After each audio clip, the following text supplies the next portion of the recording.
3, go. SOE SOE Sunday teas. Alright, maybe we can work on our introduction next time. Siyempre, medyo low budget ba yung show natin, so hindi pa tayo kayang magsabay. Yes, we accept sponsorships. But, we're gonna make it work. So, hi everyone, this is SOE Sunday Teas. I am Virgil Raquedan. And I am 𝗨𝗪 𝗪𝗧. Alright, and we are here today to talk about a not-so-helpful guide to SOE life. Virgil, ano bang iniinom mong tea? Tea too. I don't drink tea that much So, yun lang. Ikaw? Oh my God. That's so weird. Huwag ko nag-judge. Well, me, I like, matcha flavored tea. Matcha is a tea. Yeah, I like matcha. Tea ba yun? Yeah. Alright, sige. Tapos yung name ng show natin, SOE Sunday Tea, tapos hindi tayo masyadong familiar. So like, at least naman, the term tea doesn't only represent the drink itself, but as well yung parang info. Our modern way of telling gossips. Yes.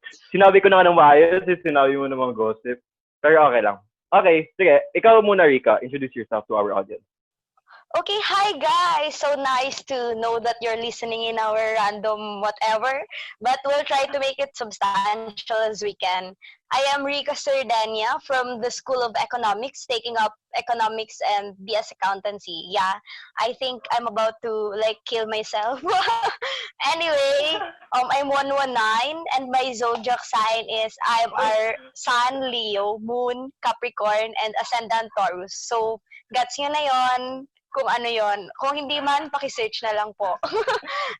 My personality type, I think I am more of an extrovert. And yeah, I think I like taking up some leadership roles. Some only, not really all the time. Because before I am a leader, I think I am an eco BSA. So that says a lot. Anyway, my motto in life is, ano kaya? Siguro, go for the gold. Yeah, I'm naturally competitive, guys. So I think that's my motto. Right. I don't know. Ikaw, Virgil, how will you introduce yourself? Hi, everyone. I'm Virgil Raquedan from School of Economics. I'm taking up BS Applied Economics major in Financial Economics and BS Applied Corporate Management. ID number 119, zodiac sign Virgo. Personality type INTJ, I'm not sure. And motto in life, ano ba? Wala akong motto in life Time is gold. Wow. Parang sobrang common. Alright. Yeah, so, I think same tayo mahilig sa gold. Ay, hindi naman. Alright, Rika. Tell me about your day naman. Sige, paano naman yung, bang nagpapasaya sa'yo ngayon? Well, apparently today is my birthday. Please greet me, guys. Yay! Happy birthday, Rika. Happy birthday. Happy birthday, Rika. So, I spent my day, almost all of the hours I have for the day, I spend it for studying or works and stuff. And I tried to reply to greetings today as much as I can. And I'm happy knowing that some people still remember me, although I lie low sometimes kasi I feel like I need more time for myself. Wow! More time for myself! How about you, Virgil? Kamusta naman ang buhay sa Jensen? Sobrang busy namin ngayon kasi well, first of all, I am doing this podcast with you, which I am very happy about. I'm also involved in this initiative in Jensen that me and my friends are heading. And I am also involved in other activities in my other organizations and SENCOM. So medyo busy yung life ko ngayon. And yun, hindi naman ako lonely. Medyo busy lang. That's why I don't really have time for other things.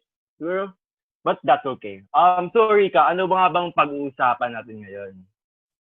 So, we're gonna talk about everything frosh. I mean, frosh pa rin naman tayo, but this will be like a guide to the incoming frosh. We'll be talking about our experiences, how it felt, our struggles, and some gossips, you know. I mean, tolerable gossips.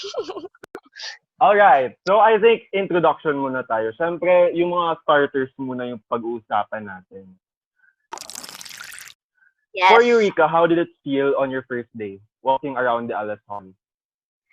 Well, I got goosebumps actually. I think the first time I walked around LS Hall. Ay, hindi dahil sa ghosts ha. Kasi I think it was my being a probinsyana, you know, and finally like being in the city, knowing that you're gonna be independent, somehow you're gonna take charge of your life. Walking around the LS Hall felt like that's a welcome to my life away from home. So I felt goosebumps that day. How about you? Ano bang naramdaman natin dyan? Same naman, kasi just like you, I'm also from the, hindi naman province. Well, I come from a city. It's called General Santos City. And yung idea ng independence, hindi siya bago sa akin. Since nung senior high, sa Davao ako nag-aral. And then for college, sa Manila na. So yung feeling ko nung pumasok ako ng LaSalle, medyo bago siya kasi it's not just any university, it's one of the biggest universities and most prestigious universities in the Philippines.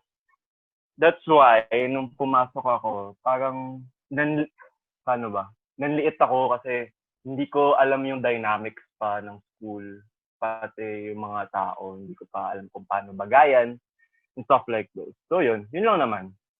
So more on the adjustment issues, yeah. I think it's all about like going into college, meeting new people, having all these questions on how to fit in, or do you even need to fit in? So that's basically everything behind the jitters. So ayun, so first day of walking around the LS Hall, paano naman yung mga nakakahiyang frosh moments mo during the first parts ng first term? Let's talk about that. Ako kasi, sobrang excited ko nung pumasok sa LaSalle. So parang 2 weeks before the classes started, I was already in Manila. Tapos, siguro hindi embarrassing story in LaSalle. Embarrassing story nung nag-adjust ako sa Manila. Kasi hindi ako marunong mag-commute. So, parang first time ko sumakay sa bus from Robinson papuntang LaSalle. And then, Rika, hindi ko alam kung paano bababa. So, ang ginawa ko, nakaupo ako sa likod. Tapos, sumigaw na lang ako na, Kuya, para. Tapos parang lahat ng tao tumingin sa akin. So, yun, after that, hindi na ako sumakay ng bus ulit. Nag-LRT na lang. Ikaw naman, sige, ano yung embarrassing story mo? You know kasi, I think, so sobrang they are devil ko. Like, sobrang like limited na ng things na I consider as embarrassing. Like, looking back at my life, like, I tried so many things na which are way, kumbaga, like risk talaga. So, I think nung first days ko, I don't recall any embarrassing story, at least relative to how I view it. Pero I think it's, kung meron man, probably it's walking on the wrong room, ganon. Ano sinabi mo? I just said, oh, sorry po, naduling po ako sa room number. Hindi. Tapos sinabi mo kung merong prof, sabi mo dapat na parang, hello po, makikingi daw po ng chalk yung other room. Dapat ganun. Noted. Sige, gagawin natin yan. If ever, maging ulit, magkamali ulit sa room. Siguro, nakapasok na rin ako sa sa wrong CR. Sa wrong CR. Ano? Yeah, but hindi na talaga yan sinadya, ha? Like, siguro hindi ako tumitingin sa science. Sobrang like super excited ka, diba, to roam around hanggang sa wrong CR nang napasukan mo. So, lalabas ka na lang out of embarrassment at wala lang, cubit balikat na lang kunwari you didn't do such thing. Wow.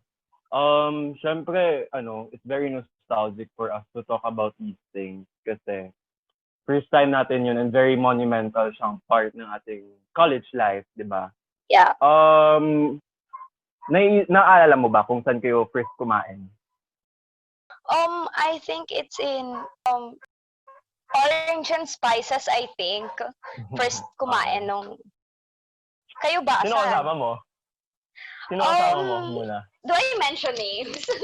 Marami. We're like 8 yata. Pero they're my first DLSU friends. And until now, yeah. Friends. Sige. Kaya ang saya. Ikaw ba? Saan ba na-try nyo? Sa lang, Bonchon. Kasi hindi namin alam kung paano pumunta sa mga ibang stuff. Siyempre, wala kaming map nung parang restaurants or outlets, di ba? Hindi pa yun available before. Pero yes, we're gonna talk about that later kung saan yung mga food spots. Probably, right? Yes. So, yun lang naman for our introduction. What if we go towards our main struggles now? Pwede. So, Alright. ikaw ba, kung looking back, like super frosh. I mean, frosh ka pa rin now, but like there were days na super frosh ka pa. What can you identify as your main struggles? I get lost very easily. Tapos, so, syempre, pag nawawala ka, you need to like stop somewhere. And then, di ba, sinabi na nung LPEP na, okay, wag kayong magbablock sa mga daanan na. Yun, nakalimutan ko. Always akong pinapagalitan na parang, excuse me, tapos parang sinasabi nila na parang, ano ba to, frosh? So, parang narinig mo yun. Pero yun, I learned naman. Ikaw, how about you? I think what I can identify as my main struggle back in first term, kasi like STEM ako back in senior high. So, all our subjects were math, were science. It's really around those two subjects. And then, my course is accountancy, and we know that accounting is tedious. And like no basic accounting namin, it was too hard for me because I don't have any basics. I don't have any background for that. So I think what I can recall as my main struggle, the reason for why I cry at least periodically. May schedule pala yung I think it's really ACADS, like for that one subject only, accounting. Okay. Siguro, you can answer this question. Okay lang ba na kahit from different strand ka, tapos mag-take ka ng econ sa accountancy? Kaya naman or hindi? Given the right amount of dedication and determination, like if you really want to pass, kaya talaga siya. So meaning none you have that. Because you're, yeah. Wow. I mean, you're delving into a new world, and there's always gonna be like that. What if I don't make it? I mean, you get into that world, but then driving into that world is another thing.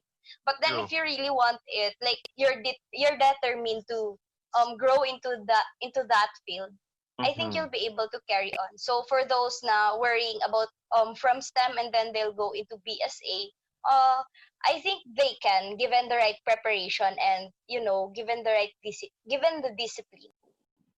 And also, no, like if ever man na sa senior high, you're worried na you chose the wrong strand because your dreams and goals changed already. Like, don't be afraid na sa college you're gonna choose the right course for you. Like, wag kang ma-restrict sa pinili mong strand ng senior high. Pursue what you want. So, like for example, like in Rica's case, kung nag-STEM ka tapos na-realize mo gusto mo mag-accountancy, edi pursue it. Even if it's difficult, at least at the end of the day, you chose what you want and you'll be happy with it. So, di ba?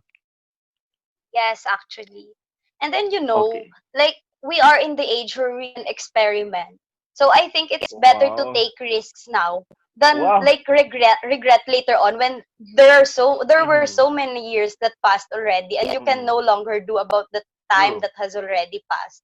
So I think now is the better time to take risks. But of course, calculated risks. You have to find out pa if you can really you can be able to like panindigan pa kung ano yung decision mo. Yes, decisions. Okay, you talked about risk, right? Eto may question ako sa'yo. Yes. Risk it, di ba? Na parang on the first day of school, medyo, do you think it's better to be low-key in first days or dapat parang active ka na kaagad? Kasi medyo risky yun kung ano isipin ng mga tao sa'yo, di ba? Ikaw, ano? That's a really nice question. Like, I can say na first days ko, sobrang bida-bida ko talaga. Wow, sobrang bida-bida. But, Okay.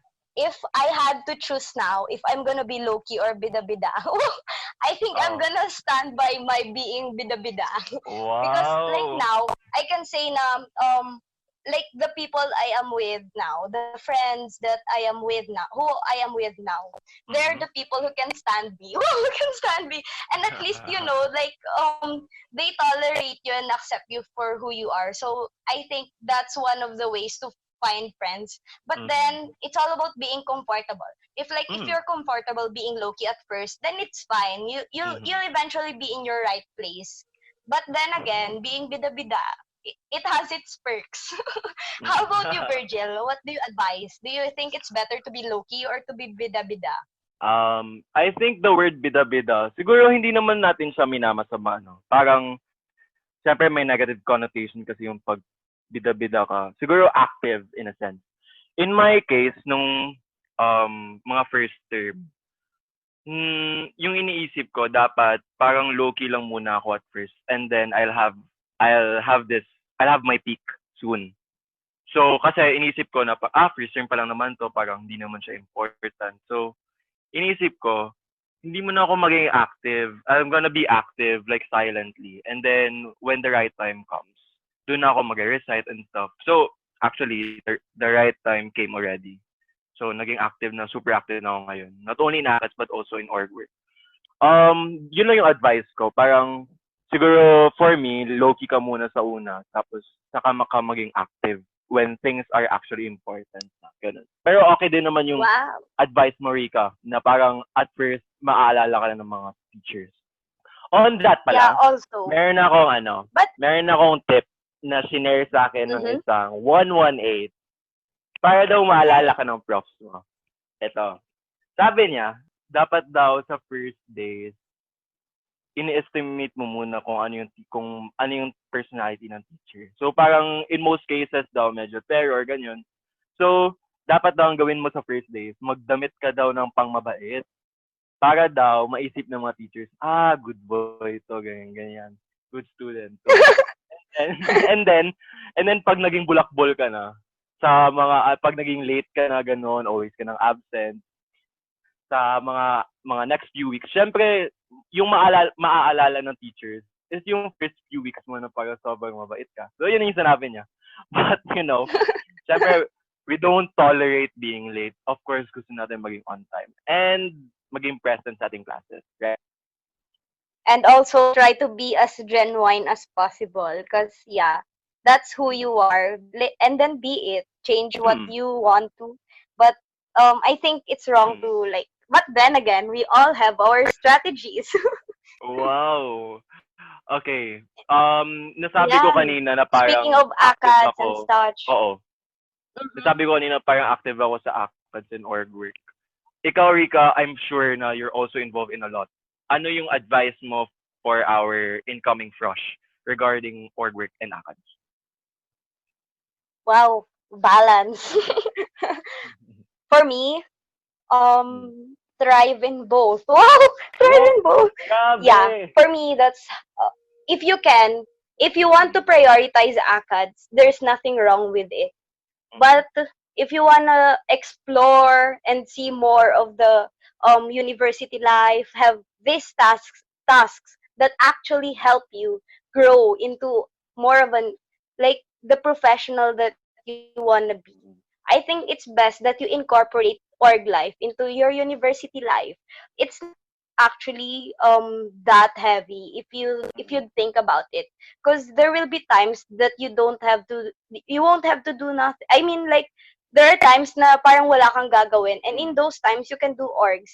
Just think na, I mean, kaya mo na, basta kaya mo yung workload, then take it. I mean, you can gauge within yourself, kaya ko ba to, or will I take this job? um for me, it's all upon you. Like, if kaya mong i-balance, then do orgs and ACADS. But like, if hindi mo muna kaya because you're still in the adjustment phase, considering that you are a frosh, edi go for ACADS life only.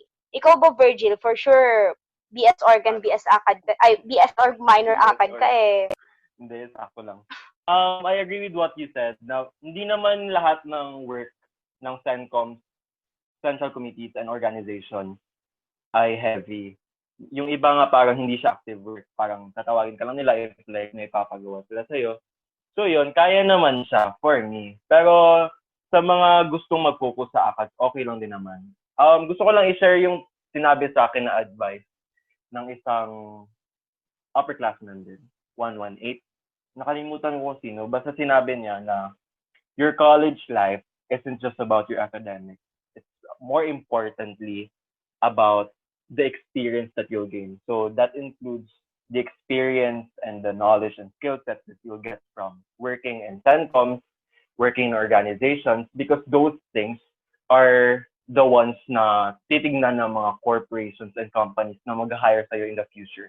More than your academics. I mean, also, academics is very important. Pero yung org work and experience mo, dun sila mas may idea kung ano yung kaya mong gawin. Diba? Yes, that's true. Oh my God, ang dami mong alam ano? na quotes. Baod din Wala, pala kinukuha ako. lang. Kinukuha ko lang sa ibang tao. Okay. Ayan, orgs, ACADS. I think may nakakalimutan pa tayong isang dimension ng college life. Ano ba yun, ano Virgil? yun? Hula ka, maghula ka. Parang mas may idea ka dito ata. Parang mas engaged ka sa ganitong, sa dimension na to. So, ikaw na lang. I think not. Ano ba to? Okay, guys. So, aside from orgs, ACADS, another thing that takes up the time of others kasi me naman. Wow. Ayos lang. Let's talk about love life. Ikaw ba, Virgil? Ano ba ma-advise mo tungkol like picking a partner, choosing when to lande or when not to? First of all, don't. Wow, joke lang. Hindi, kung gusto mo naman. Kung gusto mo naman, at saka kung kaya mo, gawin mo. I mean, kunwari, malungkot ka, gano'n. Pero I don't think na your love life is gonna save you from sadness. I think that being happy should come within yourself, right? Pero if you want, it's okay as well to have love life. May tip lang. Ito, narinig ko lang din to ha. Sabi ng mga tao, dapat daw wag mong i-date yung ka-blockmate mo. Do you agree with that, Rika? Yes. I have never dated a blockmate. Wait. Or at least close to it. I have never dated. Officially dated. Well, what I can say about love life, like being in college and having a love life, I think just like with orgs and ACADS, as long as you can balance it and you can be able to supply whatever it demands from you, then go for it. There would be nothing wrong for it because that's another room to grow, of course, with another person.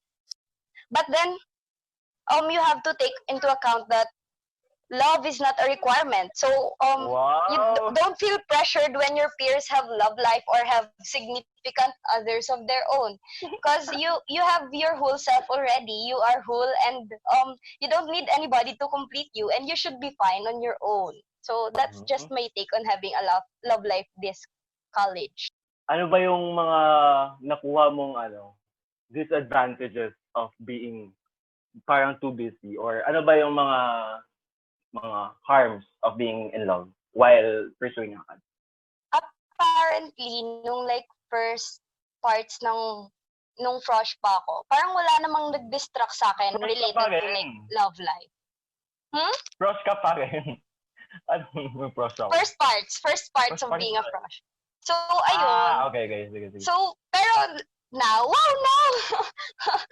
I think lang, what I can say lang is know your priorities. You're a student. We have this prof, like in accounting before. I thank him so much. He's inspiring us until now, I can say. There's this prof back in second term who asked us, since you guys are students, what is it like your verb, your working word, whatever. So we're students, so we're supposed to study. So if like you're a student with a love life, even though you have somebody I mean, you have somebody now. Mhm. Still, you're a student, so you should study. Know your priorities. Study first, and then if you have Mhm. spare time, and they try to talk with your significant other. But you have to make sure that you complete your requirements. Don't make your like love life a priority. You're just Alright. gonna regret that later. Pero yung sinabi mo wag mong gawin ay ano yung sabi mo?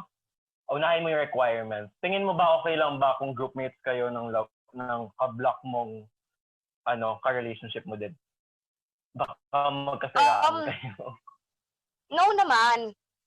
So I think with like being groupmate with your blockmate that who you Mm. are dating, I think what I can say lang is have your work ethic. Like unahin your work ethics nyo before any whatever's Mm. happening between the two of you. Like you both have work ethics. And you work properly, work professionally. Whatever tasks assigned to you shouldn't pass it to your like significant other just because you two have something going on. Do your Okay. part and then he'll do his part and then you'll be able to get the grade that you deserve. Just Wow. like employ your work ethic. Ako, may share ako.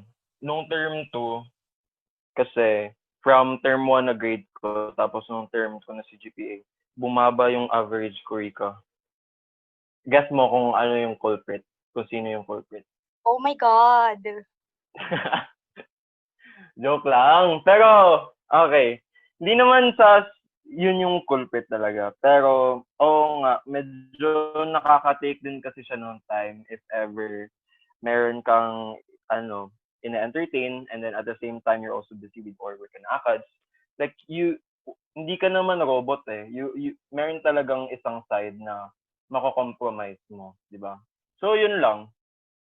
Parang, kung kaya mo, gawin mo. Pero kung sa tingin mong hindi, maybe do it after college or if you have work. I agree with you actually. Alam mo ba? Wow, chinismis. I think by permission niya to. Ano? I have Wala. this blockmate. I mean, he's very smart. He's really, really smart. Like, he's somebody you can look up to in everything. Everything he does it so well. But then again, there comes love life. Wow. So in this subject, one subject, I think it's related to marketing. You know, he's very smart. He's into creatives and stuff. But then he got a low mark. Do you know what? Do you want to know why? Why?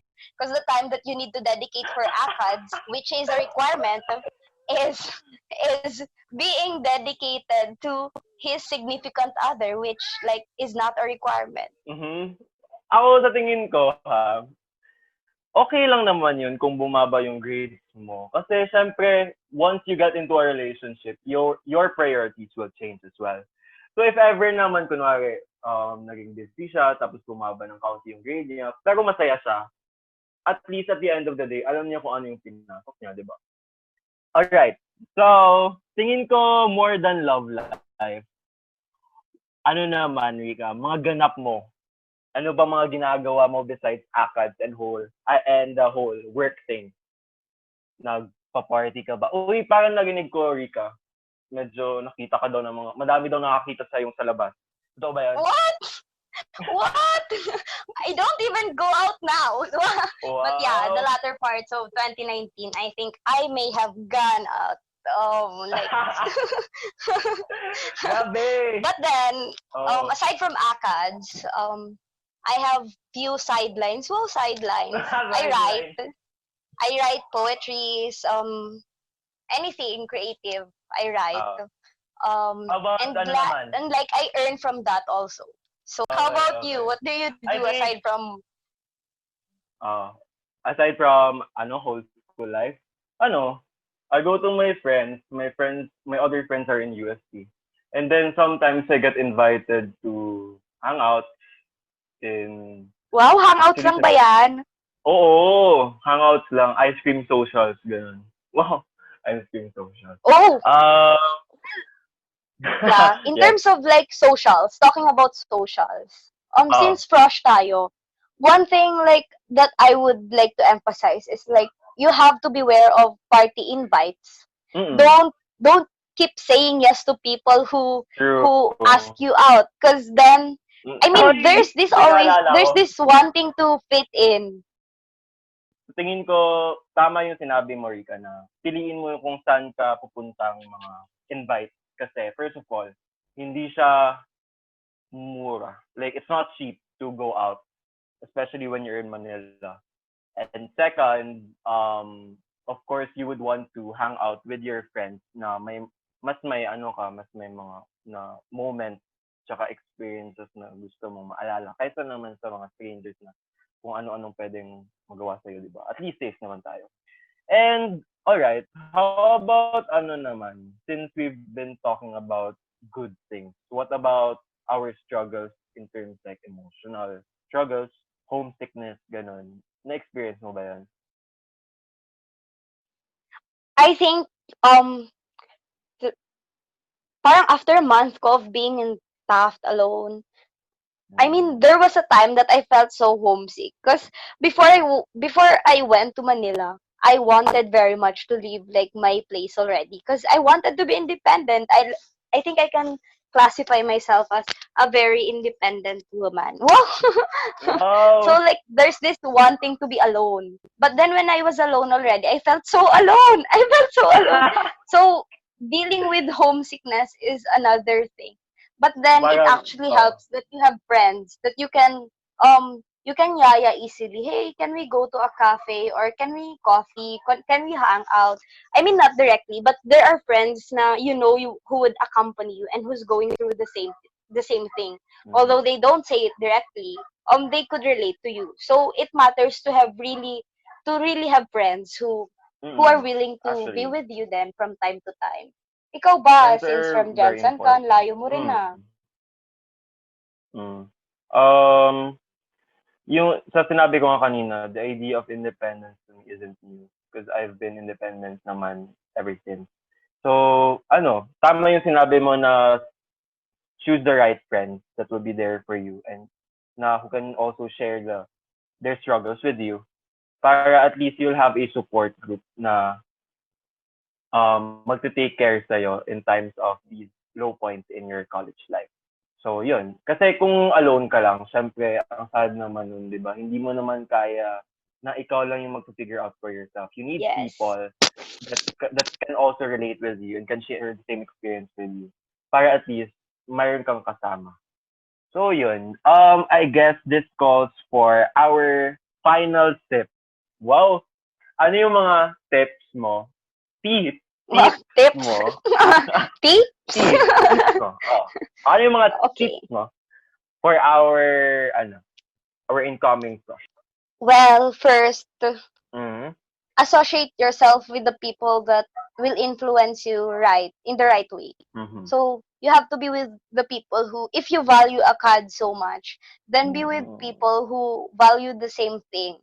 If you be with the people who share the same interest with you, but then also be open to other people, because Mm-hmm. then you don't That's really true. know them. Don't like put like a barrier agad na, Mm-hmm. oh my god, she looks mataray, oh my god, he's so pa-cool, ganon. And then you're not gonna talk to that Pa-cool. person already. And then that will actually like lose you the chance, or like you will actually miss out from that, because you can form a friendship with that person kahit na he seems different from the outside. Mm-hmm. Having to have that conversation still matters.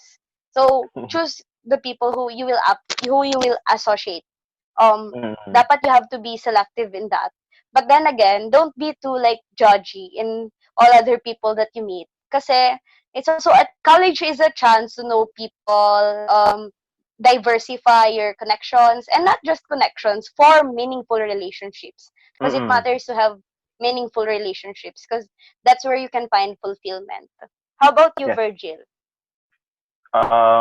It's true that the relationships that you build in college will be the relationships that you will maintain after college. So it's important to take into consideration na dapat ngayong magsa-start pa lang kayo ng college nyo, iniisip niyo na kung sino yung mga makakasama niyo para in the future, hindi ganun kalaki yung adjustment niyo. Sa tingin ko lang ang mapapayo ko sa ating incoming crush is that siguro, paano ba? Medyo walang kwenta yung sasabihin ko eh. huwag kayong mag-OOTD masyado kasi ma-judge kayo sa first day. Parang isipin ng mga True, tao. Ala, true. mukhang frosh naman. Ikaw, ano bang sinuot mo nun? First day? Ano sin... First day of school Oh, ba? oh. Well, kasi, nung first day of school, di ba, like, it was suspended, and then the day after, parang there was a chance of raining pa rin. So, I dressed Oh. simply lang. I remember, I was wearing, like, checkered pants lang, and then a plain tee. That's it. Pero the next days, Mm. that's wrong for me. Nagpabida ka na. That's wrong for me. Yeah. How about you? Wala, simple lang yung mga sinusuot ko kasi nga, alam ko na yung notion na may ganung idea na niisip ng mga tao. Sobrang push naman ito. Grabe yung OOTD. So yun, sinimplahan ko lang. Yun lang yung tip na mapapayo ko pag pumasok kayo sa DLSU. And also, familiarize yourself with the DLSU map para pag sinabi ng mga tao, pumunta ka sa ganitong building, hindi ka na magtatanong pa kung saan yun. Ganyan. Tapos, prepare yourself financially kasi medyo pricey yung ating mga bilihin. Tough life is Oo, pricey. tough life is pricey. Much as It's possible. also tough. It's also tough in finances. Tough. Tough to tough. Ew, ang corny. Yeah. Ano ba yan? Okay. Anyway, so pag-usapan naman natin. Siyempre, college na tayo, dami pa rin nating workload niyan. Paano sa group mates? How did you select your group mates, Virgil? Choose your group mates well in a sense na if don't base it on your friendship. Parang kung friends kayo, hindi ibig sabihin na kayo ng group mates. Isipin mo kung sino yung mga sa tingin mong makakatulong sa'yo. Because you have to separate your friendship life and your acad life. Because at the end of the day, not all of your friends can, be of positive influence to you in academics. Minsan kasi pag friends kayo, iniisip na nila, baka okay lang sa kanyang maging medyo lax ako. So, kung maayos yung friend mong maging groupmate, then why not? Pero kung sa tingin mo na parang mas maayos na maghanap ka ng iba, explain to your friends na dapat unahin niyo yung ACADS and your friendship shouldn't dictate who your groupmates should be. So that should be okay, right? Ikaw ba? Ano bang, what can you give na tips sa pag-ace ng mga groupmates? Hindi, pagkuha ng naman. Well, I think like my friends can really be good groupmates also. And that's one thing that I am very grateful for. So for the first parts of my being like in the LSU, I was groupmates with my first friends also in the LSU. And it was nice kasi they really have like strong work ethics. They don't make pabuhat. They're not really freeloaders. So it matters to have friends like that also. And then on the next weeks na ata, or like on the next terms of being in the LSU, I was able to explore groups now. And I was able to see the potentials of others that I wasn't able to see when I wasn't their groupmate. And so I would really agree on you na it's also nice to be groupmates with people na you're not really friends. I mean friends kayo pero hindi like main friendship circle. Yeah. Kasi sa friends niyo kasi hindi naman lahat parang active eh. Kunwari ako like sobrang active ko in terms of ACADS. Tapos yung iba medyo laid back. Parang medyo chill sila. So, gugustuhin mo na yung mga groupmates mo is mamamatch yung energy mo. And, there's nothing wrong with it naman siguro. Like, kung ang friends mo gusto ng laid back sila, then find groupmates who would want to do the same thing with you. For our parting words, Rika, what advice would you give to the Rika that first entered LaSalle? Siguro, oh my God, wag ka na sis mag-foundation ng sobra. Alam mo ba, first month ko ata of being in the city, I was like having breakouts, which I wasn't like normally having back here in the province. Kasi the reason for that was, like, sobrang, I think, I wasn't able to remove my makeup agad kasi pagod ka na paggabi. So, hindi mo na aalis ng maayos. Eh, di nagkaka-breakout ako. So, ayun, younger Rika, wow, few months ago lang yon. Don't wear like so much like makeup. Like Uh, try to siguro be minimal lang rin on how you present mm, yourself. How about mhm. you, Virgil? My advice to myself, tas Virgil na pumasok ng LaSalle, is that try to be more comfortable. Don't be too pressured on the university, like because of the university. Parang siguro take a chill pill. Huwag kang masyadong maging aligaga sa pagkuha ng mga high grades, ganyan-ganyan. Gusto mo naman na high grades, but like at the same time, you would want to balance it. Not only are you good in ACADS, but also in establishing and maintaining friendships, in gathering experience and skills from organizations, and also maintaining your sanity. And that is by having some alone time with yourself, by doing the things you love, like cooking or playing games. Yun lang yung advice ko. Kasi nung mga first days ko sa LaSalle, sobrang akad pa ako, nag-aaral pa ako. Pero ngayon, hindi na ako nag-aaral masyado. So, yun lang yung advice ko. I guess that concludes the end of our podcast, Vika. Di ba? Hello. Yes, I Uy, think. salita ka naman. No. Yeah! Uh, Wait lang kasi, ang lalim kasi nung uh, sinabi mo, I was actually sorry. internalizing all the things that you said. Well, I agree Sorry, on sorry. you on most parts. Mag-thank you na I'm tayo sa learning. audience natin. Thank Oh you, my everyone. God, guys. Thank you so much for, if you are able to reach at this point of this podcast, that means, at least you listened. Comment And down we are below. very grateful for that. Comment down below yung embarrassing story mo nung frosh ka. Kung nakaabot ka sa part na to, 'di ba? Tsaka for our incoming frosh students, yung expectation mo naman Yes. Also, sa pagpasok mo sa DLSU. yes. All right. We're also raising a poll here. How do you want guys to be called? Do you want to be called Kachaa or do you want to be called Katibag? Just comment Okay, down choose your below if fandom name. some. Thank you to Desher and shout out to our other team members. We have Jillian and Hannah, and of course, our head Miss Keisha. That's it. Thank you. This is Oh, we accept sponsorships po pala. 1, 2, 3, go. 1, 2, 3, go. SOE. SOE Sunday Teas. Sunday teas. Okay, next episode maging sabay na yan. Thank you everyone and stay safe. Bye, guys.